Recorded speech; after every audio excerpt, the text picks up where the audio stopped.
সেই ভক্তি তোমার হৃদয়ে অঙ্কুরিত হবে।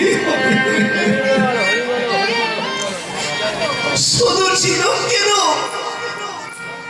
একটা শুকনো কাঠ,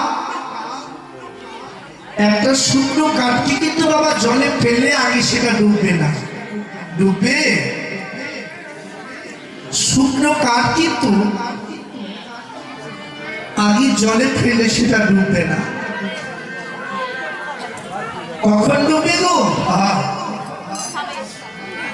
ওই শুকনো কাঠটা জলের মধ্যে থাকতে থাকতে ভারী হয়ে সিক্ত হয়ে ওই জল এবং পলি কাদামাটি লেগে একদিন তার ডুবে যাওয়ার ভাগ্য হবে।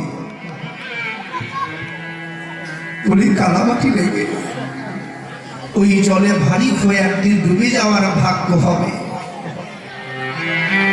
এবার শুকনো কাঠ তো ডুবলো, আমার দেহ কাষ্ঠটা ওদের শুকনো কাঠের সেই তো ওদের শুকনো